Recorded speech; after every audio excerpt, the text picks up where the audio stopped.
Hello friends, welcome back to your YouTube channel जिसका नाम है कॉरपोरेट एनोनिमस। मैं आपका दोस्त मधुसूदन हनवत हाजिर हूँ फिर एक नई कहानी लेके। हाँ, उसी सोहम की जो हमारे स्टोरी का हीरो है। तो चलो एक नई कहानी को लेके आगे बढ़ते हैं। तो कहानी कुछ आगे बढ़ते हुए सोहम अभी उस ऑर्गेनाइजेशन में सेट हो चुका है, 5-6 महीने हो चुके हैं, काम कर रहा है। जैसे मैंने आपसे पहले भी कहा था, ये ऑर्गेनाइजेशन एक मैन्युफैक्चरिंग फर्म है। तो अभी सोहम की जो जॉब प्रोफाइल थी वो कंप्यूटर ऑपरेटर, लेटर डिक्टेशन इसकी थी। जैसा जैसा दिन आगे बढ़ता गया तो बॉस को भी शायद ऐसा लगा, या सोहम को भी शायद लगा रहेगा कि कुछ ना कुछ और भी वर्क प्रोफाइल ऑफिसेस में है, क्योंकि छोटा ऑफिस है, स्टार्टअप सिनेरियो है, ज़्यादा एम्प्लॉय बॉस अफोर्ड नहीं कर सकता है आज के डेट में, और काम भी शायद इतना ज़्यादा नहीं है, तो बहुत सारी चीज़ें मैनेज हो सकती है किसी एक से भी, और कुछ ना कुछ तो सीखने को मिल सकता है। तो ये सब सोच के साथ कुछ डिफरेंट जॉब प्रोफाइल के ऊपर सोहम ने काम करना शुरू कर दिया। तो जैसे ये स्टोरी आगे बढ़ती है, जैसे उसका करियर आगे बढ़ता जाता है, बॉस से बात होती रहती है, उसका एजुकेशन वगैरह देख के बॉस को लगता है कि चलो इससे कुछ और भी काम लिए जा सकते हैं। तो बॉस उसको एक दिन पूछता है, यार बुक्स ऑफ अकाउंट लिखते आती है क्या तुझे? तो बोलता है हाँ सर आती है। तो अगर तू इंटरेस्टेड है तो यू कैन स्टार्ट।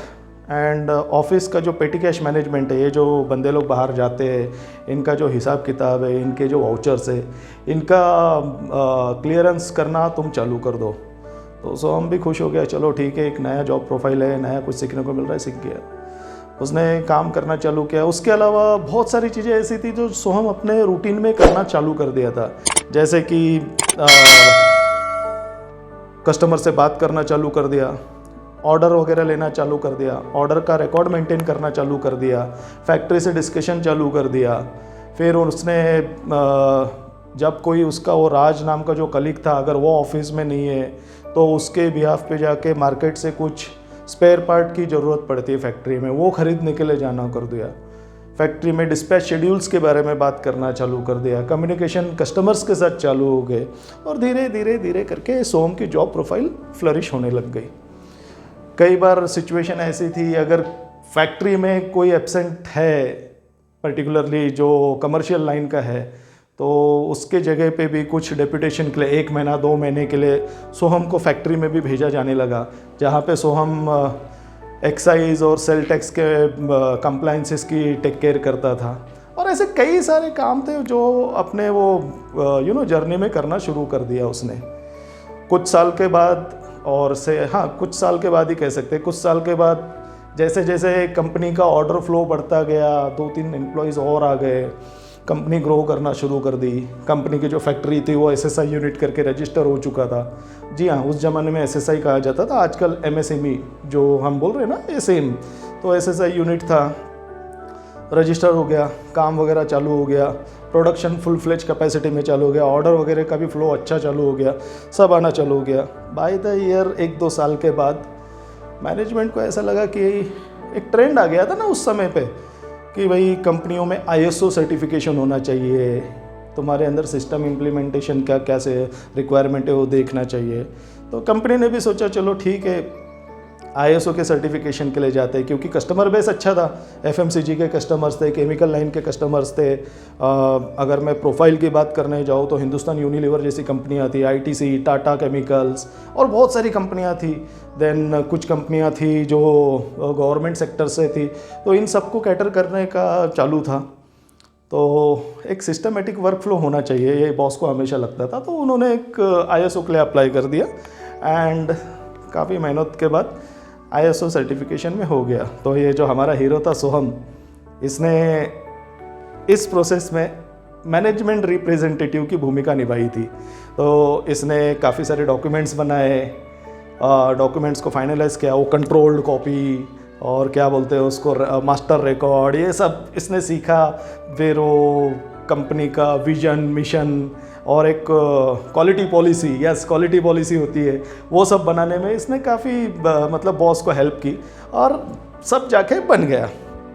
अब जैसा ISO का रिक्वायरमेंट है, हर डिपार्टमेंट में कोई ना कोई एक आदमी होना चाहिए, रिप्रेजेंटेशन, जैसे अगर परचेज में है कोई तो उसका एक रिप्रेजेंटेशन होना चाहिए, सेल्स वाले का रिप्रेजेंटेशन होना चाहिए, प्रोडक्शन का होना चाहिए, देन अकाउंट्स का होना चाहिए। तो वैसे ही था। तो आज 1 या 1.5 साल 2 साल निकल चुका है सोहम को इस ऑर्गेनाइजेशन में काम करते हुए, और 2 साल बाद सोहम को उसका पहला डेजिग्नेशन मिला।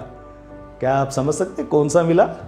जी हाँ, उसको डेजिग्नेशन मिला है सेल्स एग्जीक्यूटिव का। 2 साल के मेहनत के बाद आज वो अपने रिश्तेदारों को, अपने दोस्तों को बता सकता है, बॉस मैं इस कंपनी में सेल्स एग्जीक्यूटिव करके काम कर रहा हूँ, ये मेरा विजिटिंग कार्ड है।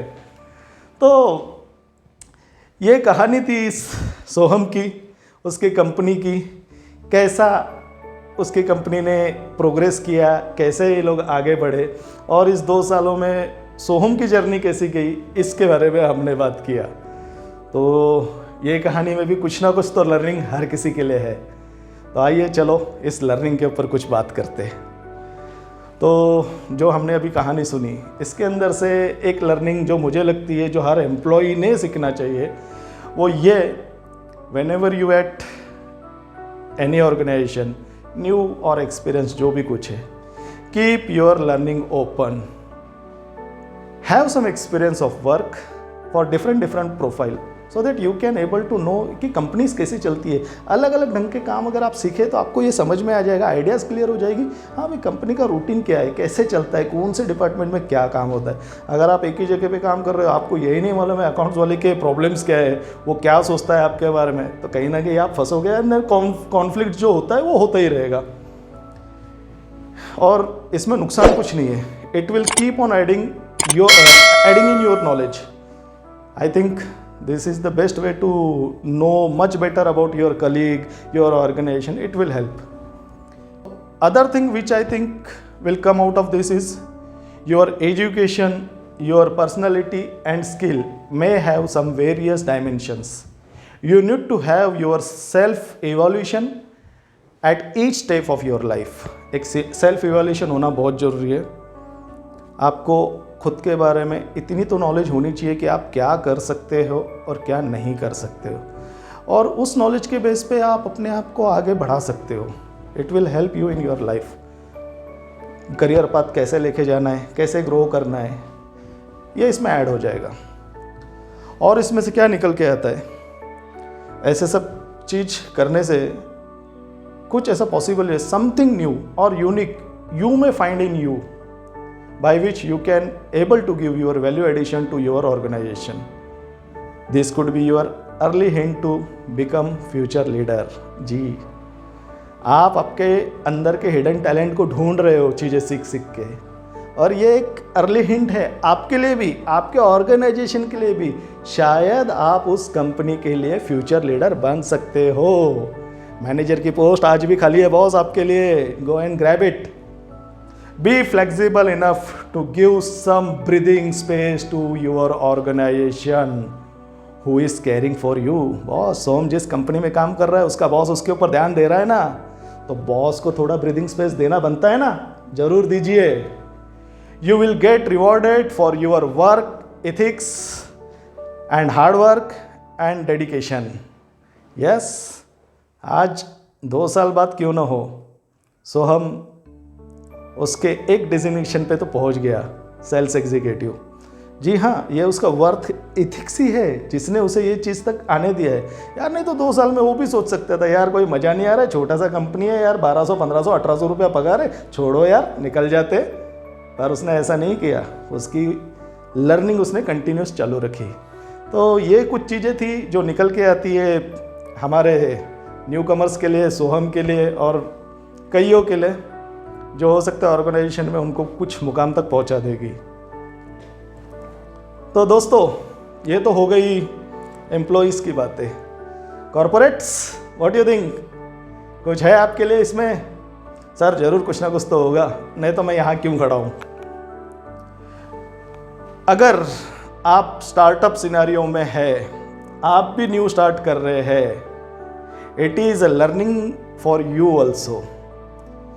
तो फर्स्ट लेसन या फर्स्ट सीख या समझिए फर्स्ट सजेशन जो इस कहानी से निकल के आता है वो ये, use your leadership quality to run your show smoothly. किसको कहाँ कब कैसे बिठाना है ये आपसे बेहतर कोई नहीं जानता, बस कर लीजिए, आपको आपके रिजल्ट्स मिलना चालू हो जाएगा। Make use of your available resources at optimum level. Sir maximum level नहीं, ऑप्टिमम लेवल, किसी को निचोड़ना नहीं है, अच्छे से यूज़ करना है। Try to explore potential available with your existing manpower. आदमी बदलना सोल्यूशन नहीं है सर, एग्जिस्टिंग को अपलिफ्ट करना ही सोल्यूशन है। Give chance to show their talent, identify them time and again. Whenever you find any scope, give them the chance. I'm sure they will come up with something good for you also.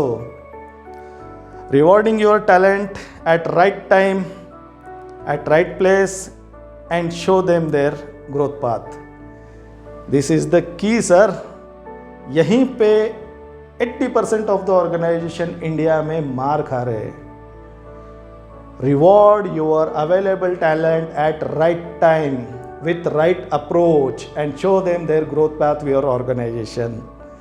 बस आज के लिए इतना ही है sir. अगर आपको लगता है इसमें और कुछ चीज़ निकल के आ सकती है तो प्लीज़ ज़रूर बताइए मुझे कमेंट में, हम लोग उसके बारे में भी डिस्कस करेंगे और देखते हैं ऐसी छोटी छोटी स्टोरियों में से और क्या हमारे लिए बहुत अच्छा निकल के आता है नहीं आता है। We will keep on discussing. ये तो जर्नी की शुरुआत है सर, अभी तो सोहम को 2 साल हुआ है ऑर्गेनाइजेशन में, अगले 25 साल और उसके साथ जाना है। देखते हैं 25 सालों की जर्नी में और क्या करने वाला है। So my request is to just keep connected, stay tune to my channel. Jai Hind, thank you.